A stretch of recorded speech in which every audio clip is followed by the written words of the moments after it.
오늘 시간에는 주님의 재림의 때가 얼마나 가까이 왔는가라는 제목으로 함께 말씀의 은혜를 나누기는 합니다. 주님의 재림의 때가 얼마나 가까이 왔을까요? 어제보다는 더 가까이 왔어요. 그죠? 정답이죠. 뭐라고요? 어제보다는 더 가까이 왔다. 이것은 100% 정답이라. 절대 틀린 말 아니에요. 저는 틀린 말 안 해요. 어제보다는 가까웠어요. 어제보다는. 근데 그때가 언젠지는 아무도 모르나니. 마태복음 24장 36절. 때가, 그 시기가 어느 때다? 2020년 6월 달이다. 그렇게 못 박으면 그 이단 되는 거예요. 주님은 인간의 말에 따라 움직이지 않아요. 하나님의 때는 하나님이 결정하는데 그 날과 그 시는 아들도 모르고, 아니 천사도 모르고 아들도 모르고 오직 아버지만, 아버지가 그 때와 기한에 권한이 있어요. 그러니까 하나님의 그 역할에 있어서 아버지가 하시는 역할이 있다 그 말이에요. 그 역할은 아버지의 권한이기 때문에 아들이 이 땅에 육신을 입고는 아들이 말할 수 있는 게 아니에요. 그러니까 아들은 하나님의 입장에서 하면 다 아시겠지요. 그러나 지금 아들로서 이 땅에 오신 입장에서는 그것을 모른다 얘기를 해야 된다는 거예요. 그래서 모른다고 했는데 우리가 안다 그러면 어떻게 아느냐 그러면 뭐라고 하냐면은 아모스서의 선지자 이야기를 통하여 하나님께서는 비밀이라는 것을 그의 종 선지자에게 가르쳐주지 않고는 시행한 것이 없다. 그러니까 신령한 나에게는 가르쳐줬다. 너희들은 모르지. 그리고 그 말을 듣고 오 진짜 그런 모양이다. 이렇게 넘어가는 거예요. 이렇게 넘어가는 그 한마디 때문에 그냥 싹 속아 넘어가는 거예요. 절대 하나님 그러지 않아요. 성경 말씀을 위배하지 않아요. 당신이 하는 말씀을 위반하지 않는다 그 말이에요. 우리에게 이 말씀을 남겨놓은 것은 이 말씀을 듣고 흔들지 마라. 할렐루야. 이 말씀 듣고 거짓 선지자들과 거짓 그리스도인들이 일어나서 할 수만 있으면 택하신 자들을 미혹하게 될 거다. 그래서 그런 미혹을 너희들이 주의하라 이렇게 얘기했어요. 그래서 우리는 미혹을 주의하면서 그러나 주님 오실 날을 바라봐야 되는데 그 성경은 그래요. 징조는 살피라 그랬다고요. 어떤 징조가 있으오리까 그랬잖아요. 그러니까 어떤 징조 사인은 있다 그 말이에요. 그래서 그 사인을 통하여 그날이 가까움을 볼수록 더욱더 우리가 경건하고 깨우고 특별히 회개해서 언제라도 주님이 부를 때를 준비하고 갈 수 있게 되기를 바랍니다. 그래서 오늘 이 시간에는 제가 주님의 재림의 때가 얼마나 가까웠는지에 관한 사람들의 이야기들이 얼마나 잘못되었는가 부분에 관하여 먼저 얘기를 해드릴 것이고요. 그 다음에 종말의 때가 아무도 모르지만 그 징조를 통하여 얼마나 가까이 왔는가 이 부분에 관하여 말씀을 나누기로 합니다. 먼저 잘못 알려진 한 5가지 사실을 먼저 말씀을 드는데요. 첫째, 7년 대환란과 적그리스도의 등장, 이게 잘못되었어요. 두 번째, 제3의 성전이 세워질 것이다, 이거 잘못되었어요. 세 번째, 베일이 칠이 짐승의 표다, 이거 잘못됐어요. 그 다음에 곡과 마곡의 전쟁, 곡과 마곡과 전쟁이 주님의 재림의 때다라고 얘기하는 것은 절반은 맞아요. 근데 이거 조심해야 될 게 한 가지 있어요. 왜냐하면 천년왕국과 관련돼 있거든.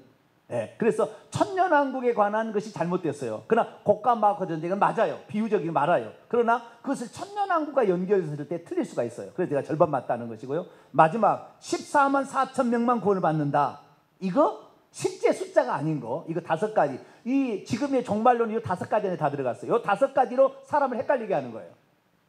이 5가지가 종말론의 대부분 내용이에요. 그래서 이 5가지를 정확히 파악하지 못하면 누가 이렇게 하면은 그런가 보다. 베리칩이 666니까 받으면 절대 안 된다. 그런가 보다. 나 절대 베리칩 안 받을래. 우리의 구원은 예수 그리스도를 믿고 회개함으로 받는 것이지 베리칩 받고 안 받고가 차이가 없는 거예요. 그거는 육체의 물건 여기다 넣었다가 이거 빼버리면 되지 뭐. 아무 상관없는 거예요. 그러니까 그런 것에 헷갈리지 말아야 돼요. 우리는 성경의 가르침대로 따라가야 되는데 이 5가지의 잘못된 점을 우리가 간단히 짚고, 내가 오늘 전체적인 조망이에요. 그래서 이렇게 딱 짚어보고 그 다음에 성경적인 내용이 뭐냐. 그래서 주님의 때에 이런 징조가 있다라는 5가지를 제가 얘기를 할 거예요. 그래서 그 얘기를 잘 들으시면 지금이 어느 때에 내가 서 있는가.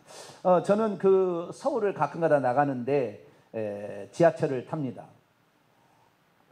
지상에는 잘 안 나가봐가지고 어떻게 생긴지 몰라요. 지하철은 자주 가다 보니까 지하철은 아는데, 지하철 처음 가는 지하철은 반드시 찾아가는 것이 지하철 나와서 계단 오르기 전에 현 위치 써진 게 있어요. 여기에 빨갛게 동그랗게 딱 붙여졌어. 현 위치, 1번 출구로 가냐 2번 출구로 가느냐에 따라서 완전히 길이 다르거든요. 그래서 현 위치를 봅니다. 내 위치가 지금 어디 있는 것인가를 보고 어디로 갈 것인가를 결정해야지, 여긴가요? 그리고 하다가 잘못되니까 그럼 다시 돌아오려면 힘들어. 이렇게 다시 돌아오려면요. 그게 아니라 정확히 현 위치를 딱 파악해야 내가 지금 어디로 가야 될 것이며 어디에 와 있는지를 알게 되겠죠. 자, 첫 번째, 7년 대환란 적그리스도의 등장에 관한 문제입니다. 7년 대환란이 시작이 되게 되면 적그리스도가 등장해서 이스라엘과 평화협정을 맺게 되고 7년 대환란이 시작이 되는데, 전 3년 반에는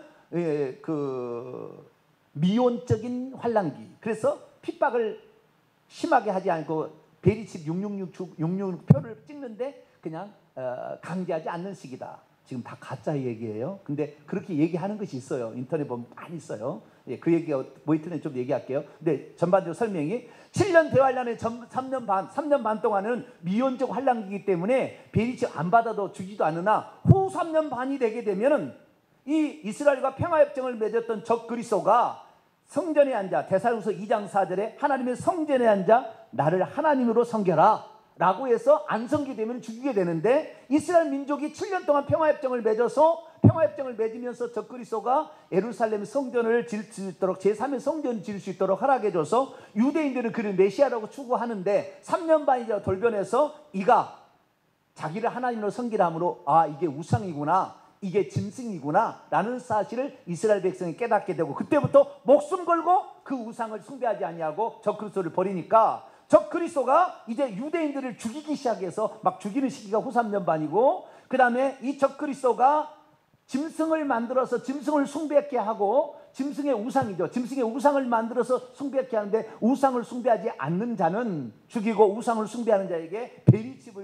베리칩을 넣어가지고 자기의 통제를 따르는 그런 세상으로 만드는 것이 후 3년 반이고, 후 3년 반이 끝날 무렵에 예수님 재림하신다. 그런데 이러한 적그리스도 치하에 하나님의 성도들을 내버려 두면은 너무 핍박이 환란이 심하니까 7년 환란 전에 휴거를 시켜서, 참 그리스도인들은, 이게 가짜인데 참 그리스도인들은 휴거를 시켜서 공중에서 7년 동안 혼잔치하고, 나머지 신앙이 미지근한 이런 그 형식적인 신앙을 남겨서 그 환란을 통과하게 되는데, 이 환란을 통과한 자는 어쩐지 베리칩을 받지 아니하고 목을 베서 죽인다 할지라도 나는 오직 예수 그리스도만 하나님이라고 해야 간신히 턱걸이로 구원을 받을 수 있다. 그래서 7년 환란 전 휴거, 또 어떤 사람은 7년 환란 전 휴거는 아니고 전 3년 반 지나서 중간 휴거도 주장을 해요. 이렇게 주장하는 데 있어요. 그래서 어쨌든 간에 7년 대환란이나 또는 3년 반의 대환란이나 이 환란간에 공중에서 혼인잔치를 하고 그 다음에 내려온다. 절대 그럴 일 없어요. 이건 다 천주교가 만들어낸, 리베라 신부가 만들어낸 가짜 종말론이에요. 역사적 다 나와요. 지금까지 제가 많은 설명이 되어 있으니까 요한계시록 강의를 보면 다 나올 거예요. 그런데 왜 이게 가짜냐? 지금부터 설명을 할게요. 이 시작은 다니엘서 9장의 시작이었어요. 다니엘서 9장으로 이야기를 만들어낸 거예요. 자, 다니엘서 9장을 봅니다. 지금부터 뭐가 가짜인지를, 근데 이제 제가 여기서 이제 들어갈 때 말씀드리고 싶은 것은, 무엇을 자기가 믿을 것이냐는 자기가 결정하는 거예요. 목사님이 제가 이렇게 얘기해도 안 믿을 사람 안 믿을 거예요. 절대 안 믿을 사람 안 믿는다고요. 그럼 자기가 믿어야 돼요. 그럼 아까 제가 오늘 낮에도 얘기했습니다만은, 이것이 죄인지 아닌지는 어떻게 해요? 저주와 사망의 벌을 받게 되면은 이거 죄였구나 나중에 깨닫게 된다겠죠. 그러나 율법을 먼저 알려주면은, 이 죄를 지으면은, 예를 들어 이 우상숭배 제2계명을 어긴다 그러면은 당신이 저주를 받는데 3, 4대까지 그 저주를 받는다. 출애굽기 20장 5절에 나와 있다 그 말이에요. 그 얘기를 미리 알려주게 되면 우리는 이 죄를 지으면 이 벌을 받으니까 우리는 안 해야 되겠다 생각하면 우리 자손들에게는 평안을 물려줄 수 있는데, 모르고 하게 되면은 우리 자손들이 지체 장애인하고 정신 장애인이 나와서 고통을 받는다 그 말이에요. 그런데 그 사실은 본인이 제가 이렇게 얘기를 해도 제가 얘기한다 할지라도 인간 정병진이 지가 뭐 그런 세계를 주장하는 모양이구나. 그리고 안 받아들이면 끝이에요. 그런데 저는 그 사람에 대해서 안 받는다고 이제 죽일 의사도 없고 안 받는다고 그냥 칼을 들이밀 의사도 없습니다. 들어보고 이게 하나님의 말씀인지 기도해보고 찾아보고 다른 거 다 조사해보면은 이 정병진 목사가 얘기하는 것이 진실인지 아닌지 알게 될 거예요. 여러분도 내가 얘기하는 게 진실이 아니라면 버리시면 돼요. 우리 성도들이라도 버리시면 되지 이것을 꼭 따라오는 건 아니에요. 그러나 이 사실을 알고 있으면은 지뢰밭에 발목 아직 안 부러지기 전에 우리는 지뢰밭에 안 들어갈 수 있어서 그 환난과 그 역경과 그 시간 낭비와 그 물질 낭비를 안 해도 된다 그 말이에요. 헛된 곳에 정신이 팔려서 이 종말에 때려가고 시한부 환난처럼 모든 세상 법은 필요 없다. 여러분 종말론에 빠진 대부분의 사람들이 이 세상 살기 어려우니까 빨리 주님이 재림했으면 이런 생각이라고요. 도피 생각해서 빨리 주님 오라고 그러지 진짜 주님을 사랑해서 그래. 진짜 주님을 사랑하는 사람은 한 사람이라도 더 구원하기 위해서 애쓰고 내가 지금 회개해야 되겠다. 이게 지금 중요한 것이지 주님 언제 오나 재림의 징조나 살피고 이러지는 않는다 그 말이에요. 자, 다니엘서 9장. 그래서 믿을 사람 믿을 것이고 안 믿을 사람 안 믿을 거예요. 그러나 본인의 믿음에 따라 가는 거니까 그것은 나중에 자기가 경험하면 알게 될 거예요. 시간이 지나면 알게 될 거예요. 그것은 그런데 저에 대해서 뭐라고 얘기하는 사람도 많은데 그것은 시간이 지나면 알 거예요. 자, 24절입니다. 다니엘은 이게 그 7년 대활라는 한 일에 7일을 한 1년으로 계산해 가지고 7년을 하는 겁니다. 이것은 69일 이래에 지난 한 일에 70일에는 70 곱하기 7을 하는 겁니다. 네. 그래서 71회가 있는데 이 71회가 마지막 한 일회가 7년인데 이 7년 대환란으로 보는 시작이 여기서 나온 거예요. 여기에서. 자, 24절 읽습니다. 시작. 내 백성과 내 거룩한 성을 위하여 이른 이래를 기한으로 정하였나니 허물이 그치며 죄가 끝나며 죄악이 용서되며 영원한 의가 드러나며 환상과 예언이 응하며 또 지극히 거룩한 이가 기름 부음을 받으리라. 71회라고 하는 거죠. 예, 한 일에는 7년, 70일에는 77에 490년으로 어떤 기한을 정했다는 거예요. 그런데 정확히 보세요. 정확히 보셔야 돼요. 24절 보니까 내 백성 내 거룩한 성이죠. 여기 지금 다니엘에게 유대인인데 유대인들에게만 내 백성은 뭐요? 이스라엘 백성이고 내 거룩한 성은 예루살렘 성을 가리키는 거예요. 지금 71회의 전제 조건이 뭐냐? 이스라엘 백성과 예루살렘 성을 위한 예언이지 마지막 적그리스도의 출현에 대한 예언이 아닙니다. 그런데 이것을 적그리스도의 출현으로 바꿔서 해석을 하는 거예요. 누가? 리베라 신부가.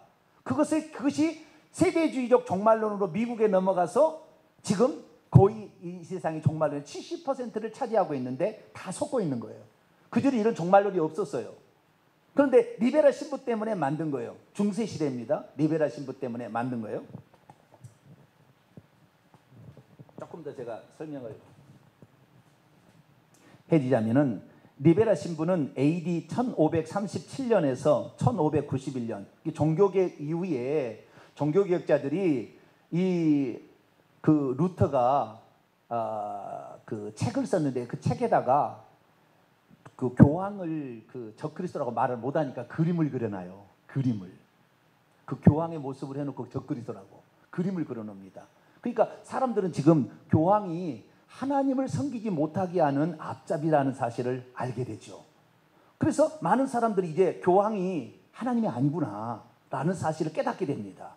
그렇게 되자 이제 천주교에서 이 개신교인들이 루터와 이런 그 개신교도들의 말을 따라서 이제 교황이 적그리스도를 알고 짐승이라고 알고 안 따라가면 큰일 난다. 그래서 혼란스럽게 만들라라고 얘기를 하자 특명이 내리자 두 종류의 신학자가 나와요. 하나는 이 적그리스도의 출현을 미래적인 인물로 만드는 이 신학자가 리베라 신부고요. 그 다음에 알카자 신부가 있어요. 이것은 과거적 인물로. 그래서 현재의 그 교황이 적그리스도가 아니고 장차 미래의 이방 제국에서 불신자들 가운데 일어날 적그리스도가 일어날 것이다 라고 해석을 만들기 위해서 이걸 가져온 것이고, 그 다음에 과거적 예술 알카자 신부는 어떻게 하냐면은 과거에 이미 네로 황제나 도미시안 황제가 그 짐승 적그리스도지 지금 교황은 적그리스도가 아니야. 이런 식으로 만들기 위해서 가르라고 해서 만들어진 거예요. 아시겠죠? 다시 다니엘서 9장 24절. 내 백성은 이스라엘 백성이고 내 거룩한 성은 예루살렘 성을 위하여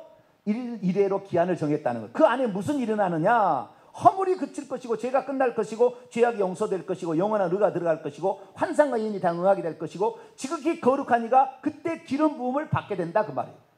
지극히 거룩한 이는 메시아일 확률이 많은 해석입니다. 그런데 언제 그러면은 70일회가 시작되느냐? 25절. 그러므로 너는 깨달아 할지어다 예루살렘을 중건하는 영이 날 때부터 기름 부음을 받은 자 곧 왕이 일어나기까지 7일회와 애순두일회 하면 69일회죠. 69일회가 지날 것이고 그 다음에 26절 애순두일회 7일회와 애순두일회니까 69일회이죠. 69일회 후에 한 일에 남았죠. 기름 부음 받은 자가 끊어져 없어질 것이고 또 장차 한 왕의 백성이 와서 그 성과 성소를 무너뜨리려니와 그 마지막은 홍수에 휩쓸림 같을 것이며 또 끝까지 전쟁이 있으니 황폐할 것이 작정되었느니라. 자, 다니엘의 71회의 한 일의 해석이 7년 대환란으로 간 것이 무엇이 잘못됐느냐? 이스라엘 민족과 이스라엘 백성과 예루살렘 성에 대한 예언이라는 거예요. 장차 미래에 등장할 적그리스도 예언이 아니다 그 말이에요. 그런데 이 전제를 교묘하게 속였어요. 그러니까 그 마지막에 한 일회를 어떻게 하냐? 자 보세요. 71회로 기한을 정했는데 시작 날짜를 딱해요. 예루살렘의 성이 회복되고 원문에 회복되고 중건하라 재건하라는 영이 날 때부터 490년이 지나면 끝난다. 예루살렘 더 이상 유대인을 하나님 안 쓴다 그 말이에요. 예루살렘 성을 파괴하겠다 그 말이에요. 정확히 파괴를 합니다. 이제 하나님께서 그것을 파괴를 하는 거예요. 왜? 하나님은 다 알파 오메가시니까 알고 계시니까 그렇게 하는 거예요. 그런데 이 지금 다니엘의 71회 가운데 한 일회를 해석하는 결정적인 실수 첫 때 그 대상을 적그리스도로 이스라엘 민족과 관계없는 이방인 어떤 사람으로 초점을 맞춰버렸다는 거 첫 번째 실수. 두 번째 실수는 뭐냐? 한 일회를 69일회가 지난 다음에 한 일회를 띄어서 공백기가 있다는 공백기가. 왜냐하면 마지막에 적그리스도라고 맞추려고 하니까 그 490년이 지나 62일회까지 해서 483년 때까지가 69일회가 지나는 건데 한 일회를 마지막에 등장할 적그리스도를 맞추다 보니까 중간 공백기를 만들었어요. 그리고 마지막 시대에 적그리스도가 등장해서 한 일회 언약을 맺는다는 거예요. 그래서 7년을 채우고 끝난다는 거예요. 누가 그런 해석을 하라고 그랬는데? 누가 공백기가 있다고 그랬어요? 여기 해석에 그런 공백기가 있다고 나와요? 안 나오는데도 그 공백기를 다 집어넣는 거예요. 왜? 미래적인 적그리스도를 해석하려니까 공백기가 있을 거라고 리베라 신부가 얘기를 한 거예요. 그러니까 이것을 따라가는 거예요. 그래서 적그리스도는 마지막 시대에 7년 대환란 이 한 일회를 적그리스도가 등장해서 이런 일을 할 거라고 그렇게 해버린 거예요. 자, 그러면 한 일회 어떻게 되는지 볼까요? 한 일회 동안에 27절 그가 장차 많은 사람과 더불어 한 일회 동안에 언약을 굳게 맺고 그가 그 일회의 절반의 제사의 예물을 금지할 것이다 라고 한 문장이 끝납니다. 자, 한 일회 동안에 무슨 일이 있느냐? 많은 사람들과 더불어 한 일회 동안에 언약을 굳게 맺고 그가 그 일회의 절반의 제사와 예물을 금지한다. 여기에 제사는 희생제사와 예물은 곡식제물인데요. 제사의 예물을 금지한다는 것이 아니라 원문에는 그친다는 거예요. 다시 말해서 뭡니까? 이 69일회가 지나고 예수님께서 기름 부음을 받을 때가 있잖아요. 그 기름 부음을 받고 3년 반 뒤가 지난 것이 예수님께서 죽을 때인데 이 죽을 때 이제 구약의 모든 속죄 제사가 끝나서 더 이상의 제사를 안 드린다. 제사 의식법으로서의 제사법은 끝난다는 예언이에요. 정확히 AD 30년에 이 사건이 딱 이루어져요. 그러니까 그 아닥사스 왕 제7년인 BC 457년에 제2차 예루살렘 중건령이 나는데 그리고 483년이 지나서 69일회가 지나게 되면 AD 27년이고요. 그리고 3년 반 지난 30년 AD 30년 거기에 예수님이 십자가의 죽으심으로 속죄 제사를 끝내서 더 이상 제사를 안 드리고 끝낸다 그 말이에요. 그래서 유대인들이 존재하는 목적은 뭐냐? 유대인이 존재하는 목적은 예수 그리스도께서 메시아가 오셔서 인류의 속죄에 대한 제사를 드리는 것이 유대인들이 하나님을 안 없애고 살려준 이유가, 그렇게 우상 숭배를 안 없앤 이유가 뭐예요? 그 후손으로, 유대인 후손으로, 아브라함과 다윗의 자손으로 메시아가 와서 속죄 제사를 드려서 끝내줘야 되거든. 그러니까 이스라엘 민족이 설령 죄를 지었어도 멸망 안 시키고 놔둔 거예요. 남유다가 멸망해도 바벨론으로 포로 갔다가 다시 돌아오게 하고 살려두게 된, 씨를 남은 자를 남겨둔 게 된 것은 메시아가 와서 그 속죄제사를 끝내야 되거든. 그래서 그 이래의 절반에 AD 30년에 딱 예수님께서 십자가에 못 박아 죽으심으로 구약의 속죄제사를 완성해버렸어요. 그게 한 문장이 끝나는 거예요. 그리고 다음 문장이에요. 27절 하반절은 또 포악하여 가증한 것이 날개를 의지하여 설 것이며 또 이미 정한 종말까지 진노가 황폐하게 하는 자에게 쏟아지리라. 가증한 것에 날개를 의미한다는 것은 마태복음 24장에 나와요. 예수님 말씀이 나와요. 자, 마태복음 24 넘어갑니다. 이제.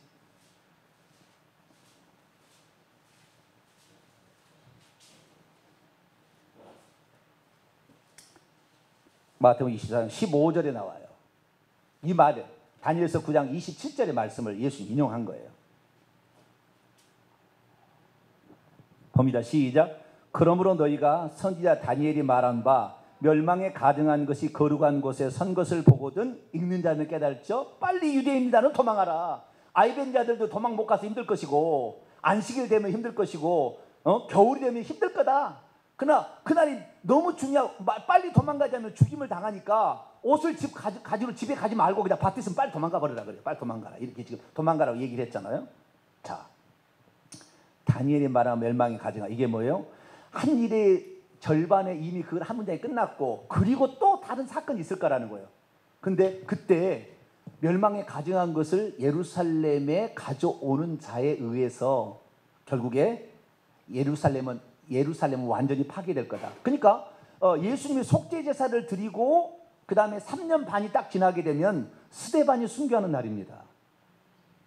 스데반이 3년 반 뒤에 순교해요. 7년을 채울 때 7년의 끝은 스데반의 순교입니다.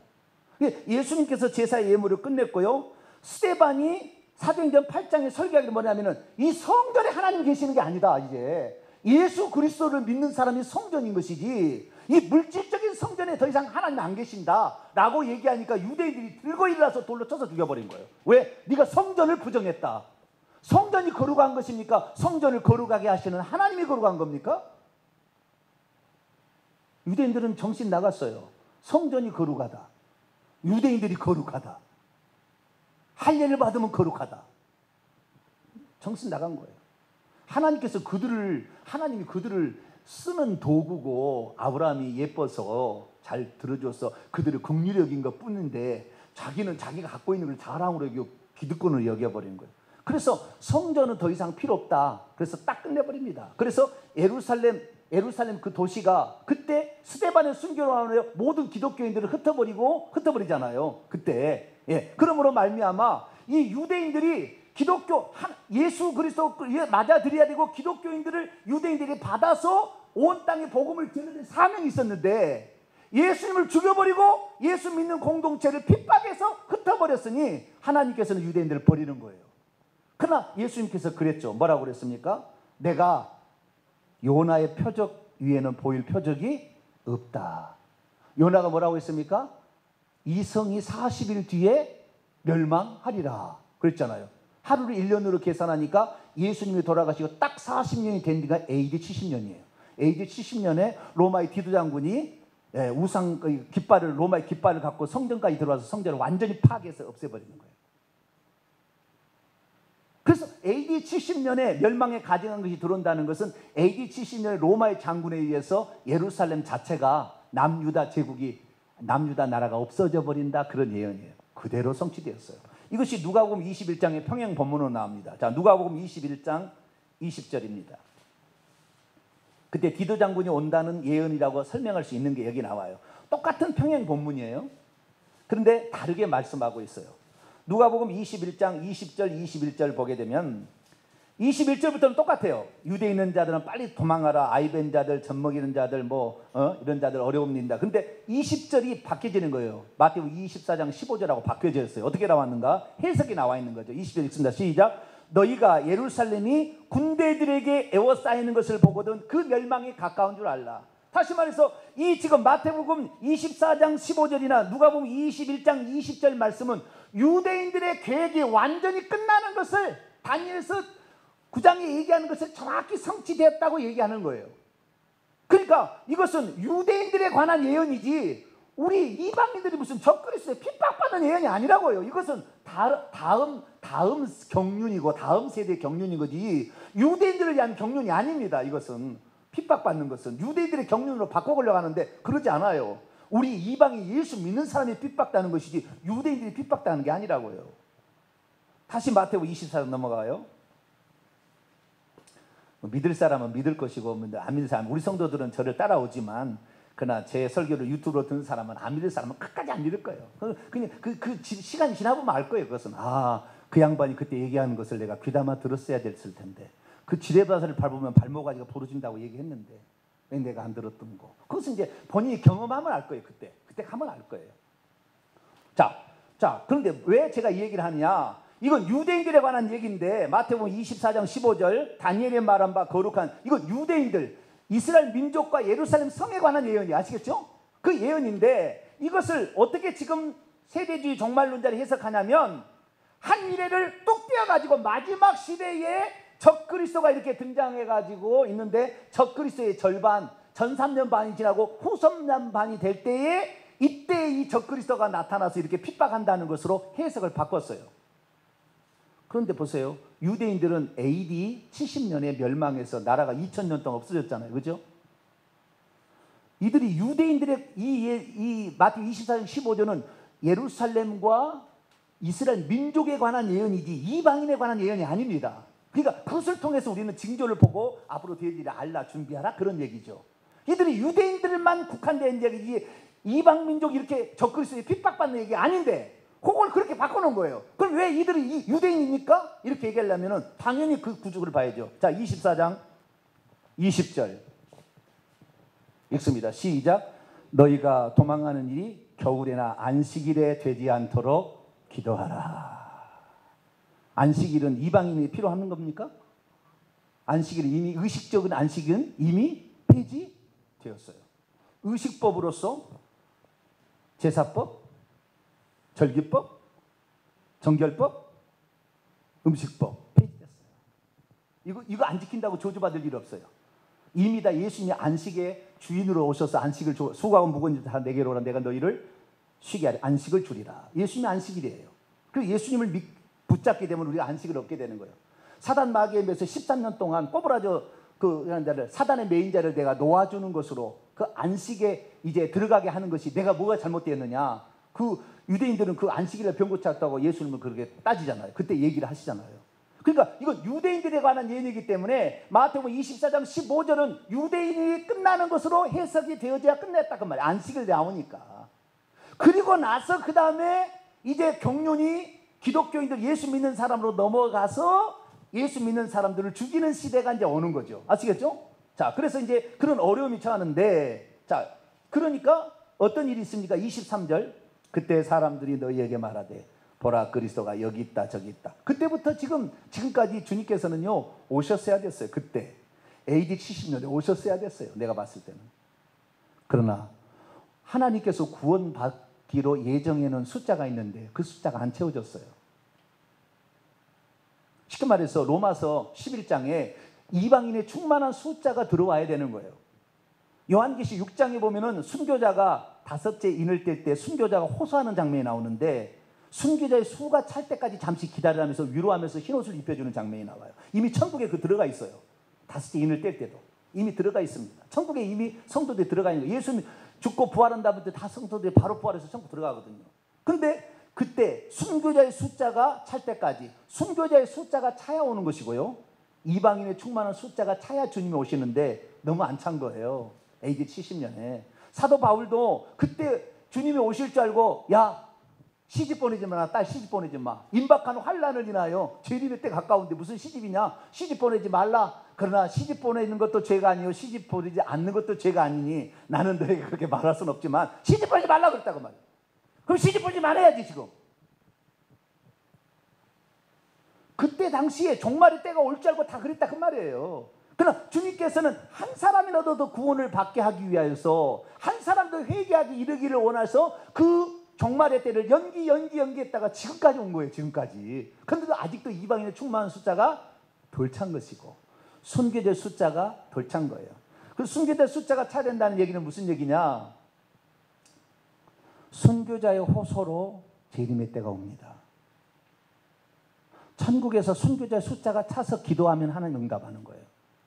근데 순교자 숫자가 덜 찼어요. 순교자의 숫자, 순교자는 무엇입니까? 사단 마귀가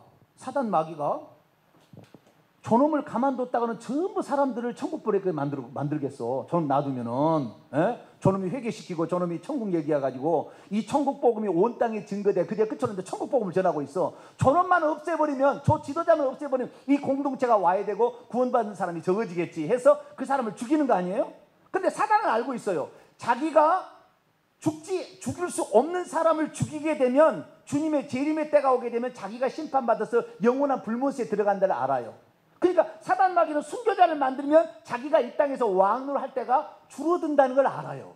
그러니까 함부로 순교자를 안 만듭니다. 왜? 자기의 때가, 왕으로 할 수 있는 때가 줄어드는 거니까. 그러나 오죽했으면 죽이겠어요?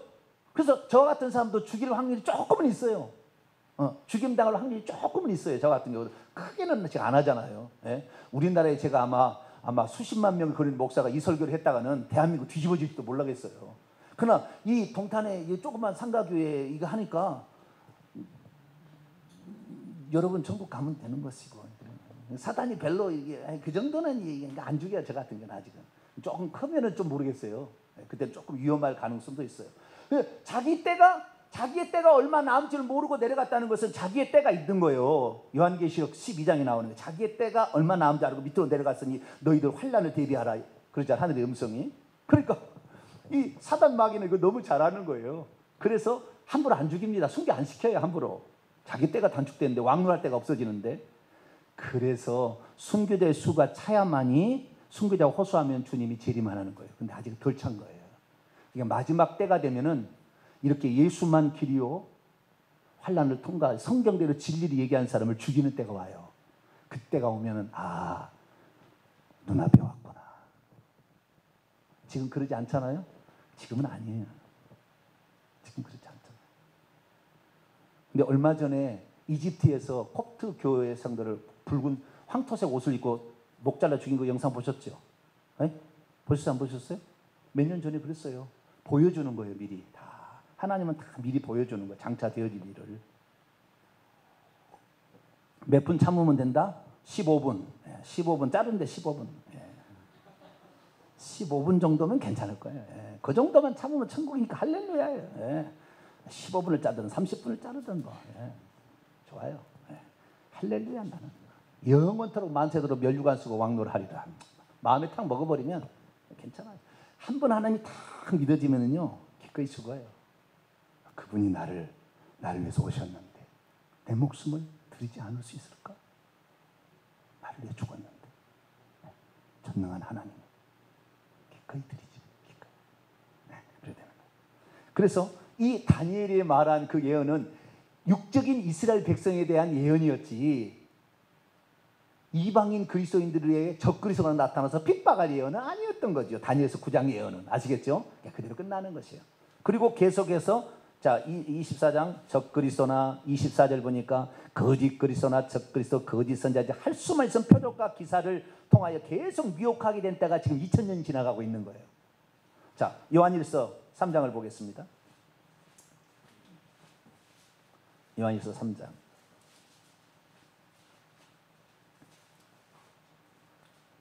요한일서 3장. 요한일서 3장에 2장 18절. 2장 18절 읽습니다. 시작. 아이들아, 지금은 마지막 때라.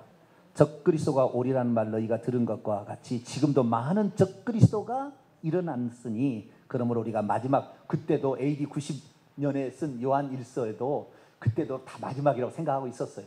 그러나 아직 이방인의 충만한 숫자가 덜 채워졌고 순교자가 올라가 있는데 덜 올라간 거예요. 마귀가 조금씩 안 죽인 거예요. 왜? 더 왕노를 해먹으려고. 지금까지 온 거예요. 그런데 나중에 저와 같은 사람이 많이 일어나면은 미쳐버리겠죠. 왜? 저 사람 때문에 더 많이 천국 들어가면은 자기는 못 들어갈 천국을 보내니까 저걸 없애야 되겠다. 내 수명이 단축되더라도 저걸 죽여야 되겠다. 이때가 주님의 때인 거예요. 재림의 때. 아직은 아니에요. 아직은 아니다. 자, 그러면 자 여기에다가 그러니까 자 이것을 알게 된다고 한다면은 첫째 7년 대환란 이거 없는 거예요. 이거 없는 거예요. 이스라엘 민족의 예수님에 관한 죽으심에 관한 예언이니까 이거 끝난 거예요. 우리에게 해당될 이야기 아니에요. 그런데 이 똑띠에다가 한 일회를 해석하는 이런 해석에 리베라 신부에게 속아 넘어갈 필요는 없다. 그러나 환란은 계속 올 것이다. 그런 거예요. 두 번째, 제3의 성전 예루살렘 성전을 세워질 것이 안 세워지겠어요? 절대 안 세워질 겁니다. 저는 그래 봅니다. 세워질 가능성은 있지만 절대 안 세워지라고 봅니다. 왜냐하면 제3의 성전이 세워진다 하면 다시 어린 양 잡을 건데 이미 어린 양이 오셔서 골고다 언덕에서 제사를 드려서 완전한 제사를 드려버렸는데 또 어린 양 잡게 만들어요? 절대 그럴 일이 없어요. 이스라엘 민족 경륜은 끝났습니다. 다니엘 71회로 끝나버렸어요. 예수님 돌아가시고 3년 뒤에 스데반의 순교로 딱 끝났어요. 그 다음부터는 이제 교회를 대한 역사, 해협 역사를 쓰고 있는 거예요. 끝났어요. 이스라엘 민족 끝난 거예요. 그러나 단지 아브라함과 다윗에게 약속한 그 복, 육적 복을 좀 주는 거예요. 육적 복은. 왜? 육적 복의 대표니까. 우리는 기독교인들은 영적 복의 대표고. 그래서 육적 복이니까 좀 지켜주기도 하고 이스라엘 민족을 아랍이 진영이 둘러싸도 못 먹게 만드는 것은 육적인 복은 있는 거예요. 그러나 그들도 예수 안 믿으면 전부 지옥 가는데 예수 믿는 사람을 저주하라고 그들의 기도문에 18번째 날마다 저주하고 있는 게 그들입니다. 지금도 기독교인들을 저주하고 있는 게. 유대인들을 너무 좋아하지 마세요. 사랑은 하고 그들도 구원해야 되겠지만 그들을 경륜을 하나님 쓰는 게 아니에요. 경륜은 예수님으로 끝났어요. 지금은 우리들입니다. 지금 우리들 영적 이스라엘 백성 이들이 지금 우리의 차지해. 제3의 성전 아니고요. 그 다음에 그 7년 대환란의 중간에 이 짐승이 다시 표를 만들어서 찍는데 베리칩이다. 천만에 만만에 콩떡.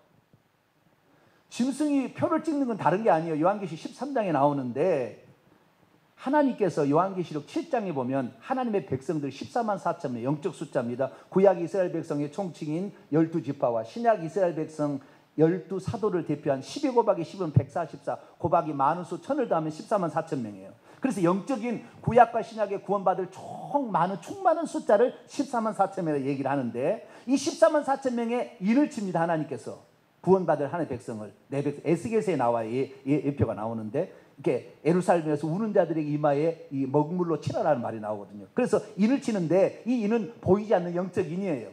이게 성령의 인을 치는 거죠. 우리에게 하나님의 소이다라는 인을 치는 건데 이걸 보고 마귀도 내 소이다라는 걸 인을 치고 싶은 거예요. 그래서 경배하는 자, 우상에게 경배하는 자에게 인을 치는 하나님이 하는 걸 본받아서 자기도 인을 치는 것이 뭐예요? 짐승의 표인 것이지 물질적인 베리집을 넣었다 뺐다 이거 아니에요. 이거 아니에요.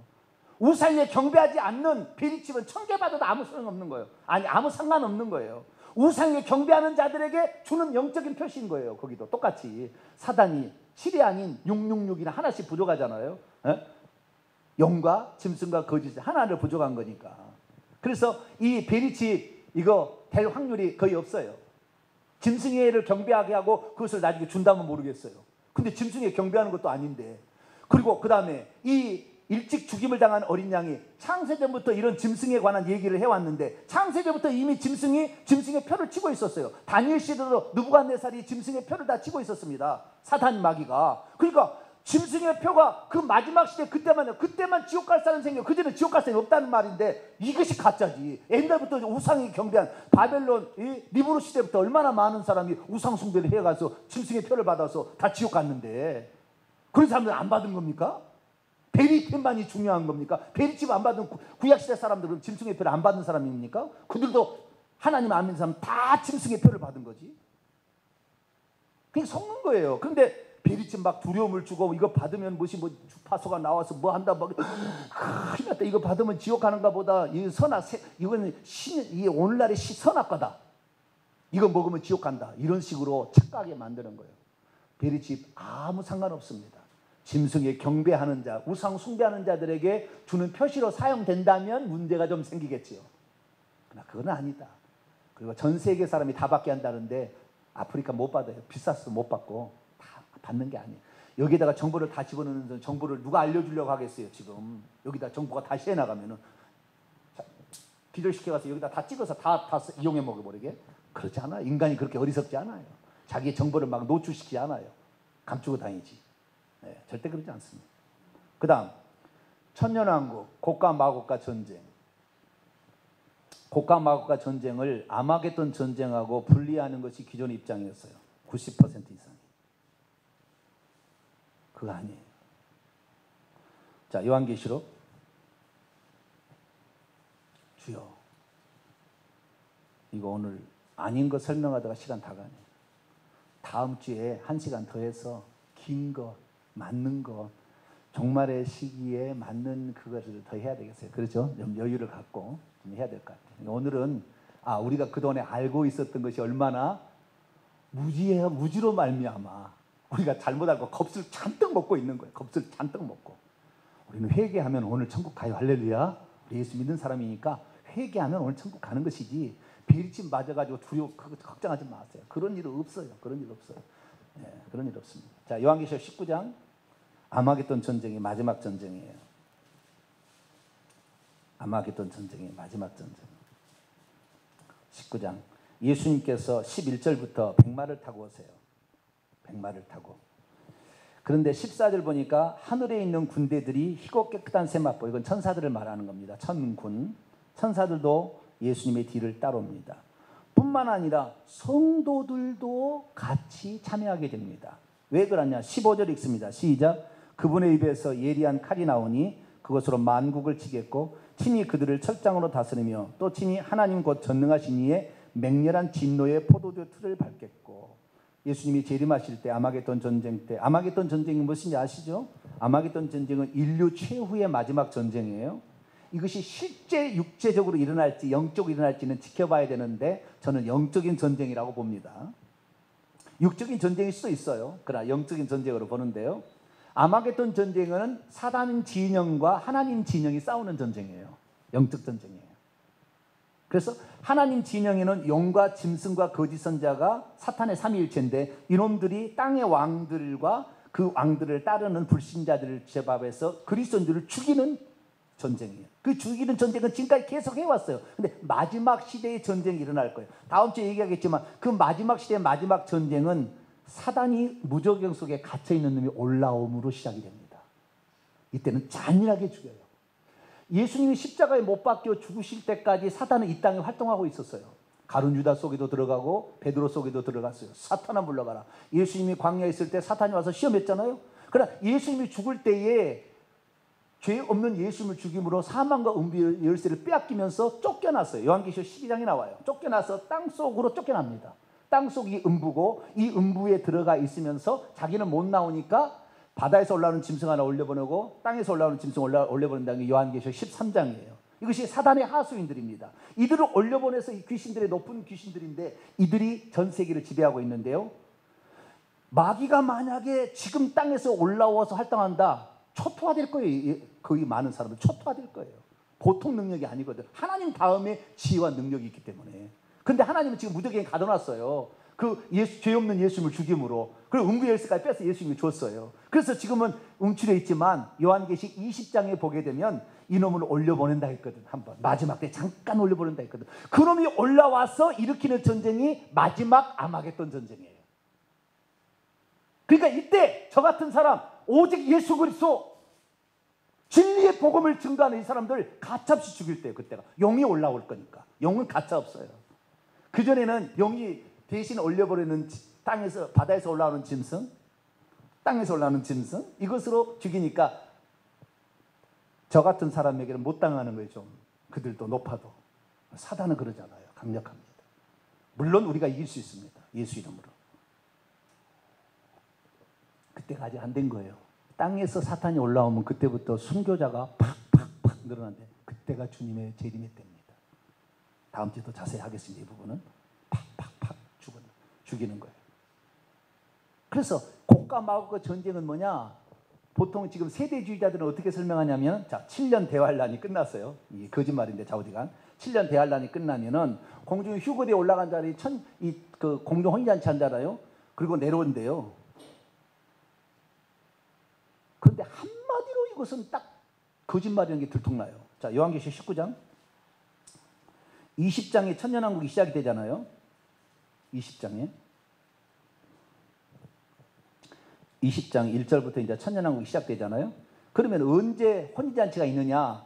이미 7년 동안 혼인잔치를 한다며요. 그리고 예수님이 재림하신다며요. 세대주의자들은. 여기는 뭐라고 얘기했느냐? 19장 6절에서 8절까지 보면 거짓말인지 바로 한마디로 알아버려요. 6절에서 8절 읽습니다. 시작. 또 내가 들으니 허다한 무리의 음성과도 같고 많은 물소리와도 같고 큰 우레소리와도 같은 소리로 이르되 할렐루야 주 우리 하나님 곧 전능하신 이가 통치하시도다. 우리가 즐거워하고 크게 기뻐하며 그에게 영광을 돌리세. 어린 양의 혼인 기약이 이르렀고 그의 아내가 자신을 준비하였으므로 그녀에게 빛나고 깨끗한 세마포옷을 입도록 허락하셨으니 이 세마포는 성도들의 옳은 행실이로다 하더라. 9절 시작. 천사가 내게 말하기를 기록하라. 어린 양의 혼인잔치에 청함을 받은 자들은 복이 있도다고 또 내게 이르되 이것은 하나님의 참되신 말씀이라 하기로. 이게 도래할 것을 얘기하고 있어요. 지금 19장에 아마겟돈 전쟁 직전에 도래할 것을 얘기하고 있어요. 천년왕국이 시작되면 이미 7년 동안 혼인잔치 한다며 공중에서. 그리고 내려온 다음에. 그게 아니라 19장에 아마겟돈 전쟁 직전에 앞으로 혼인잔치가 있을 것에, 그래서 그 혼인잔치에 청함을 받은 자가 복이 있다. 혼인잔치는 예수님이 재림하심으로 천국에 들어가는 것을 상징하는 것이지 예수님과 무슨 육적으로 결합하는 게 아니에요. 그분과 영원히 떨어지지 않는 한 몸이 된다. 그 천국에서 영원히 산다는 것의 영적인 표시예요. 그러니까 아마겟돈 전쟁 그때 이제 곧 있으면 어린 양의 혼인잔치가 있겠다 그런 거지. 7년 동안 혼인잔치 끝에 아마겟돈 전쟁 이미 혼인잔치 하고 있다는 게 아니에요. 아직 하지 않았다니까. 혼인잔치 앞으로 할 거라니까. 그것은 천국에 들어가는 것을 상징적으로 표현하는 거예요. 그다음 그래서 아마겟돈 전쟁이 진짜 주님의 재림 때인데, 자, 세대주의자들은 주님이 재림하고 그 다음에 천년왕국이 있답니다. 땅에서 이 지상에 천년왕국이 있다. 이 지상에 천년왕국을 한다는 것이 전부 지금 이단이에요. 안식교는 좀 이단이 아닐 수도 있어요. 거기도 예수 믿고 천국할 사람이 있으니까. 그러나 이만희 그 신천지나 하나님의 교회는 거의 지옥이에요. 거기는 완전 이단이에요. 예. 근데 자, 우리가 이런 문선명이나 전부 그동안에 나온 이단은요, 이 천년왕국이 지상에 있대. 그리고 14만 4천 명이 들어간대. 그래서 나도 그 14만 4천 명에 들어가서 우리는 베드로 지파는 어디 안양, 서울은 무슨 지파? 안드레 지파 이런 식으로 나눠놨어요. 그래서 전주의 삶은 우리는 시몬 지파 이런 식이에요. 내가 정확히 지파는 모르는데 저 정해놨어요. 그래서 우리 지파가 1만 2천 명씩을 모으자. 그래서 14만 4천 명이 하나님의 교회 신천지예요. 그 천년왕국의 영생, 육체로 영생을 한다. 이만희 곧 죽게 생겼는데 큰일 났어요. 거기는 어떻게 지금 대체를 해나가야 될지 그런 참 걱정이에요. 근데 천년왕국이 지상에 있대. 그리고 그 다음에 새하늘과 새 땅과 지옥으로 갈라진다는 것이 뭐예요? 이것이 세대주의 전철연설. 이게 잘못된 가르침이에요. 근데 그 천년왕국이 끝날 때 곡과 마곡과 전쟁이 있고 천년왕국 전에 아마겟돈 전쟁이 있다는 것이 세대주의의 주장입니다. 틀린 거예요. 왜냐하면은 아마겟돈 전쟁과 곡과 마곡과 전쟁은 동일한 것의 다른 표현입니다. 성경에 딱 나와버려요. 뭘 통해서? 원문을 보면 나와요. 한글 성경이나 영어 성경을 바꾸는 도저히 할 수 없어요. 도저히 할 수 없어요. 이 원문 성경을 딱 보면 나오는데 그 원문 성경을 정확히 알고 주석책을 쓴 유일한 한 사람이 있더라고요. 나 깜짝 놀랐어요. 나 같은 생각을 하고 있는 사람, 왜? 저도 원문을 본 사람이니까. 원문을 보고 강의를 했으니까. 근데 그런 신학자가 있더라고요. 야, 당신 참 신학자다. 어디에 나옵니까? 요한계시 20장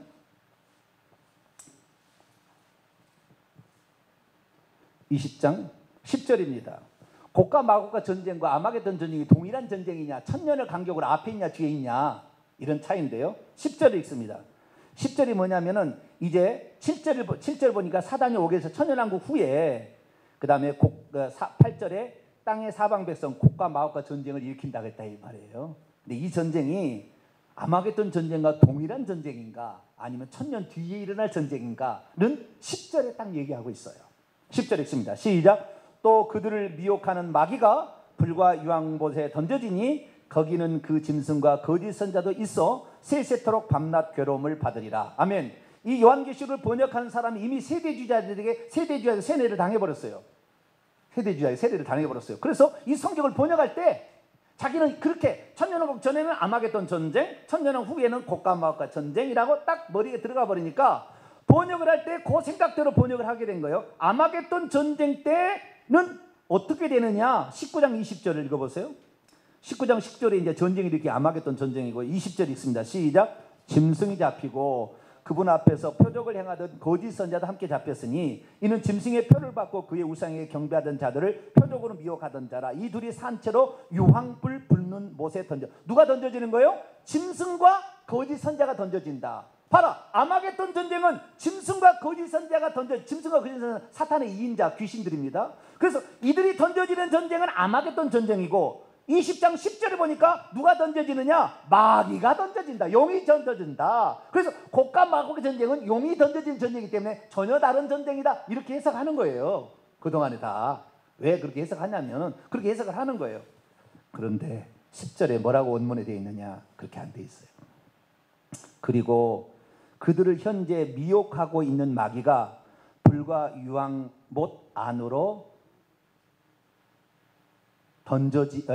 단번에 던져졌다. 그리고 그곳에 역시 그 짐승과 거짓 선자도 던져졌다. 이미 있는 것이 아니라 그때 마귀가 던져질 때 짐승과 거짓 선자도 함께 던져지는 것이지 이미 던져진 상태에 있고 천년왕국 뒤에 마귀가 던져진 게 아니에요. 근데 이미 이 성경을 번역한 사람이 어떻게 번역해요? 천년왕국이 이 땅에 있다고 생각하고 번역을 하니까 그렇게 번역을 해버렸어요. 주석자가 한 분 목사님이 있어요. 그 목사님은 원문대로 번역을 하더라고요. 그리고 이것이 잘못되었다고. 곡과 마옥과 전쟁은 아마겟돈과 동일한 전쟁이다. 왜 그걸 알 수가 있느냐? 조금 더 오늘도 할게요. 5분 좀 더 하겠습니다. 자, 요한계시록 16장. 아마겟돈 전쟁이 12절부터 나옵니다. 16장 12절부터 16절에 새 영이 히브리어로 아마겟돈이라는 곳으로 왕을 보아요. 그게 아마겟돈 전쟁이라고 그러는 거예요. 그게 12절부터 14절까지 읽습니다. 시작. 또 여섯째 천사가 그 대접을 큰 강 유브라데 쏟음에 강물이 말라서 동방에서 오는 왕들의 길이 예비되었더라. 또 내가 보매 개구리 같은 새 더러운 영이 용의 입과 짐승의 입과 거짓 선자 입에서 나오니 그들은 귀신의 영이라. 이적을 행하여 온 천하 왕들에게 가서 하나님 곧 전능하신 이의 큰 날에 있을 전쟁을 위하여 그들을 모으더라. 새 영이 전쟁을 일으키는 것이 아마겟돈 전쟁이지 마귀가 같이 동참하고 있는 거예요. 아시겠죠? 아마겟돈 전쟁에 짐승과 거짓 선자만 던져진 게 아니라 각도를 다르게 사단 쪽과 그 다음에 짐승과 거짓 선자를 다르게 분리해서 설명해 놓고 있었을 뿐이었지 한 전쟁을 가리키는 거였어요. 자, 요한계시록 11장 또 봐요. 다 나와요. 성경에. 성경을 원문으로 봤었어야 됐어요. 요한계시록 11장 7절. 두 증인이 활동을 하는데요. 두 증인이 끝날 때 성경적으로 표현하자면 후 3년 반이 지나는 후에요. 끝날 때 어떤 일이 있느냐? 11장 7절입니다. 시작.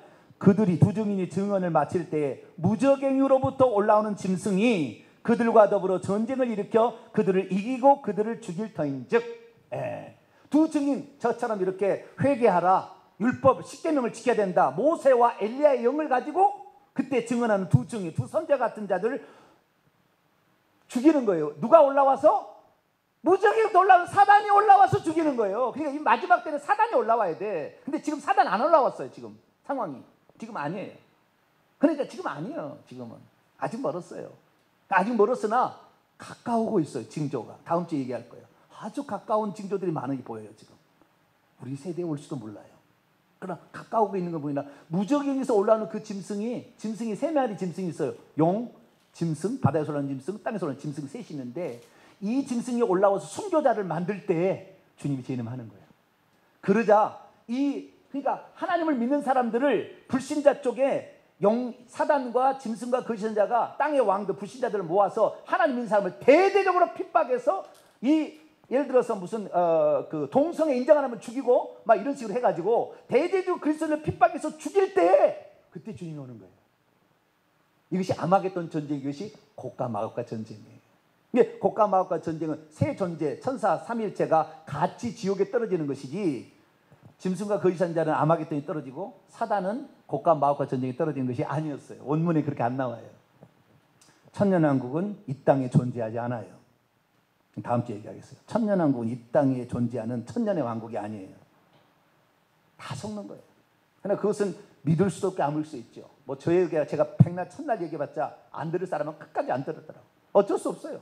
한번 지뢰밭에 들어가서 발목아지가 떨어져 나가야 이게 아니었나 보네, 이게 아니었었는가 보네. 그것을 본인이 경험해야 돼요. 그것을 나를 받을지 안 받을지는 저는 주의 종으로서 말씀을 증거하고 나는 진리를 전해야 될 책임으로, 하나님이 저에게 그런 은사를, 이 시대를 깨우고 주의 종을 깨우라고 저에게 사명을 주셔서, 어마어마 큰 저에게 사명을 주셔서 하게 하라니까 제가 하는 것이지, 저의 말은 들을 수도 있고 안 들을 수 있어. 뭐 조그만 교회 무슨 목사가 얘기하는 거 안 들을 수도 있죠. 안 들을 수 있어. 그냥 안 들고 싶으면 안 들어도 돼요. 나 여러분들은 내가 말씀을 드립니다. 이것은 사실일 확률이 매우 높습니다. 제가 얘기하는 것은. 아직 때가 안 됐습니다. 왜? 사단이 올라와야 돼요. 무적행에서. 이것이 천년왕국과 밀접한 관련이 있어서 이 부분에 대해서는 다음 주에 계속하는데, 한마디 더 하고 마칩니다. 아까 예수님 재림하실 때에 천사 데리고 온다겠죠. 근데 천사만 온 게 아니라 그때 철장으로 만국을 친다겠죠. 그때 이미 천국에 들어가 있는 성도들을 데리고 옵니다. 그 데리고 온 사람들이 예수님과 동행한다는 게 나와요. 요한계시 2장 그것까지 하고 끝냅니다. 오늘 여기까지 하겠습니다.